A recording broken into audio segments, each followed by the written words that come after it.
मैं गायत्री कासोटिया आज आपके लिए लेकर आई हूँ centre tap full wave rectifier. जैसा कि प्रीवियस पार्ट में हमने देखा था रेक्टिफायर में हाफ वेव रेक्टिफायर कैसे काम करता है, तो उसमें हमने आधी वेव प्राप्त करी थी। अब आज के टॉपिक में फुल वेव रेक्टिफायर का पहला पार्ट है centre tap full wave rectifier. इसमें हमें पूरी वेव प्राप्त होती है, तो ये टॉपिक भी बहुत इंपॉर्टेंट है। तो सबसे पहले हम ये देखते हैं कि सेंटर टेप ट्रांसफार्मर का मतलब क्या होता है।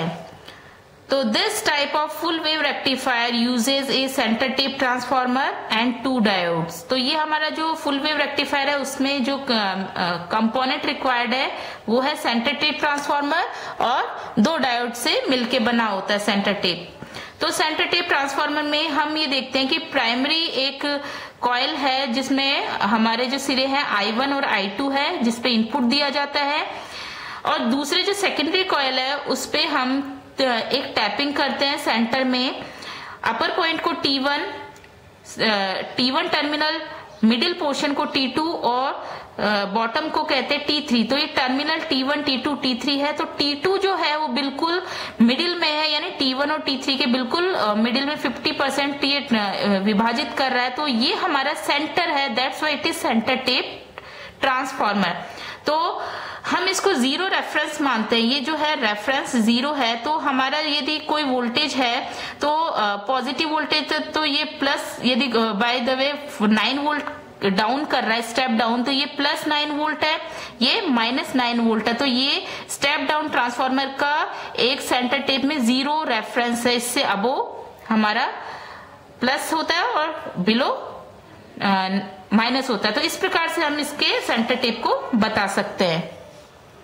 तो ये इसके बारे में कुछ थ्योरी है। अब हम डिस्कस करते हैं सेंटर टेप ट्रांसफार्मर का सर्किट डायग्राम।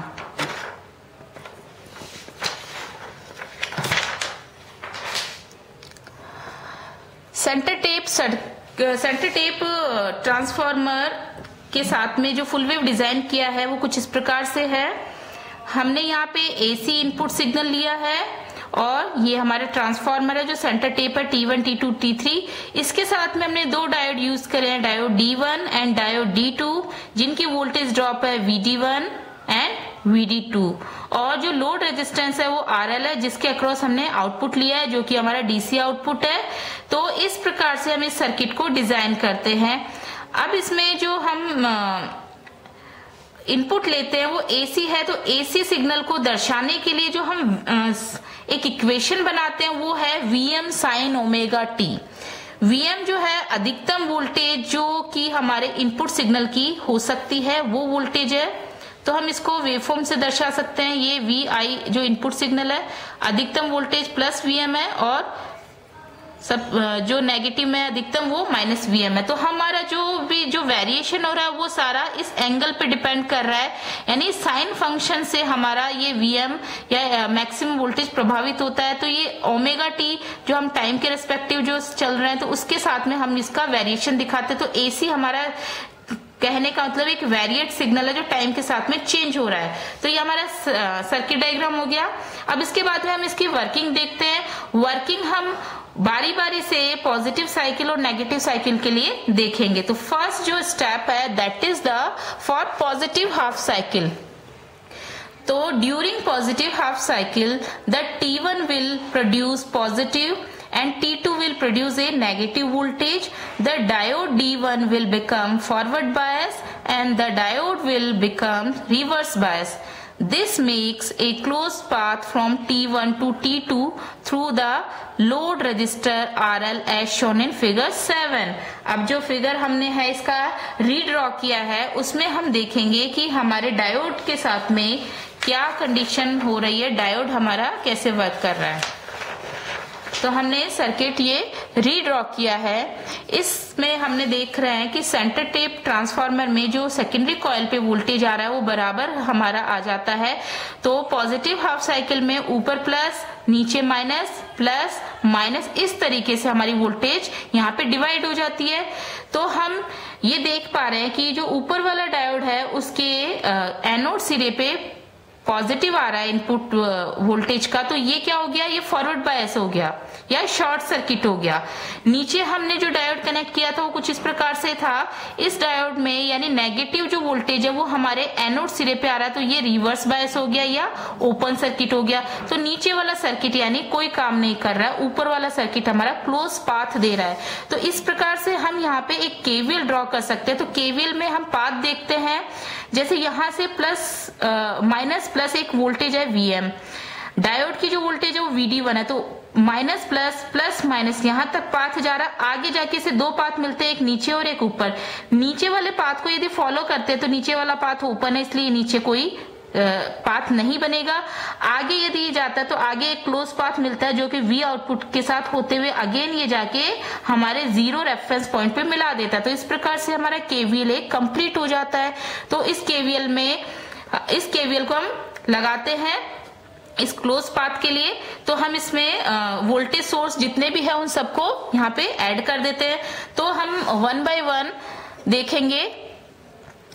प्लस Vm जो सेकेंडरी कॉइल का वोल्टेज है वो प्लस Vm है, डायोड के अक्रॉस जो वोल्टेज है वो VD1 है, तो माइनस VD1, फिर आउटपुट पे जो वोल्टेज है वो minus V output is equal to 0।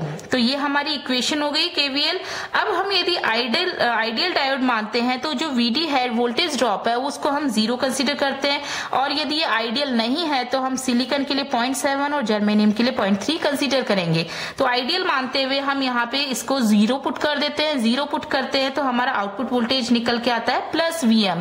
तो ये प्लस Vm जो है ये डायोड जो हमारा D1 है, D1 ऑन होने के कारण ये आया है। तो इसको हम वेवफॉर्म में कुछ इस प्रकार से दर्शा सकते हैं कि जो 0 से पाई के ड्यूरेशन में output voltage I plus Vm, तो हमारा पॉजिटिव हाफ साइकिल आ गया।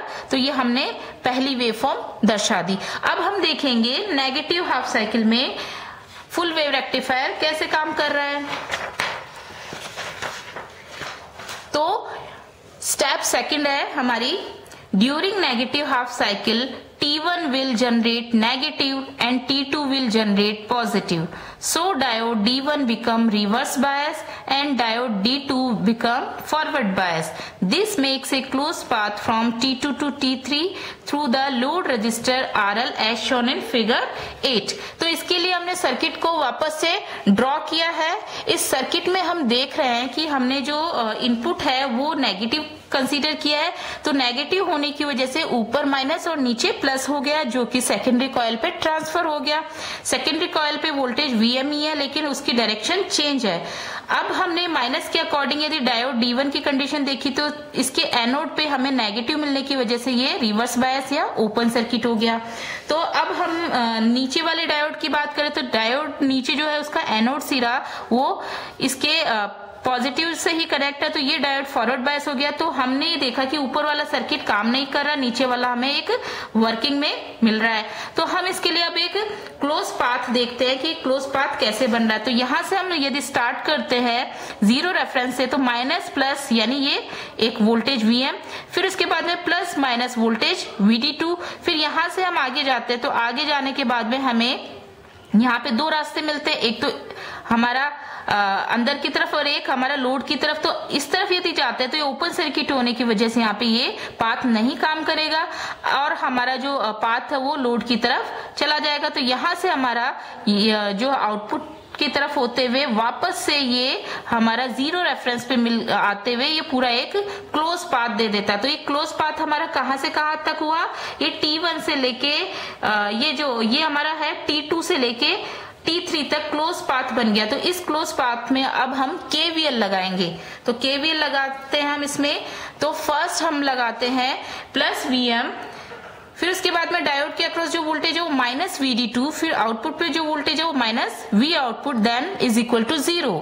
अब वही चीज हम देखते हैं कि यदि डायोड आइडियल कंसीडर करते हैं तो जो वोल्टेज ड्रॉप है दैट इज 0 वोल्ट, और यदि वो आइडियल नहीं है तो उस कंडीशन में हम जो वोल्टेज है वो सिलिकॉन डायोड के लिए 0.7 वोल्ट पुट करते हैं और जर्मेनियम डायोड के लिए 0.3 वोल्टेज पुट करते हैं। तो इस प्रकार से हमने यदि आइडियल के लिए 0 पुट किया है तो जो हमारी आउटपुट वोल्टेज है वो आएगी प्लस Vm। प्लस Vm का मतलब है कि नेगेटिव साइकिल भी पॉजिटिव में शिफ्ट हो गया है। तो इसको हम अब वेवफॉर्म में ड्रॉ करते हैं। वेवफॉर्म जो हमने कंप्लीट वेवफॉर्म दर्शाई है वो कुछ इस प्रकार से है। हमारा इनपुट साइकिल है जो प्लस Vm पॉजिटिव है, माइनस Vm नेगेटिव है, जो कि 0 से 2π साइकिल तक जा रहा है। अब हम इसमें बारी बारी से 0 से π और π से 2π की साइकिल की बात करेंगे। तो 0 से π में हमारा पॉजिटिव साइकिल है, तो हमने ये देखा था कि इसमें हमें आउटपुट प्लस Vm मिल रहा था, जो कि डायोड D1 के ऑन होने की वजह से मिल रहा था, तो हमने इसको यहां बना दिया।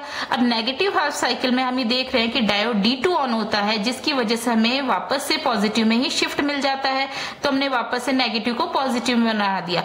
तो अल्टरनेटली ये क्या होता है, diode D1 D2 D1 D2 on होते हुए हमें पूरी वेवफॉर्म मिल जाती है, इनपुट का साइकिल पूरा हमें आउटपुट पे मिल जाता है, इसलिए हम कहते हैं ये फुल वेव रेक्टिफाई कर रहा है।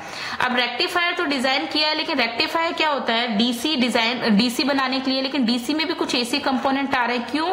क्योंकि हमारी जो वेरिएशन है 0 से लेके मैक्सिमम पॉइंट से वापस 0 फिर मैक्सिमम, तो कहीं न कहीं डीसी में एसी के रिपल्स है, दैट्स वाई ये इम्प्योर या पल्सेटिंग डीसी है। तो हम इसको और प्योर करते हैं फिल्टर की हेल्प से। तो आज के लिए जो टॉपिक है, आज जो हमने पढ़ा है वो centre tap full wave rectifier पढ़ा है। तो centre tap full wave rectifier की हेल्प से हमें फुल वेव मिल जाती है। हम दूसरा मेथड पढ़ेंगे नेक्स्ट पार्ट में, ब्रिज रेक्टिफायर, जिसकी हेल्प से हमें फुल वेव मिलती है। तो इस प्रकार से हम दोनों मेथड से फुल वेव प्राप्त कर सकते हैं। तो ये टॉपिक बहुत इम्पोर्टेंट है, तो इसको आप देखिएगा अच्छे से। Thank you.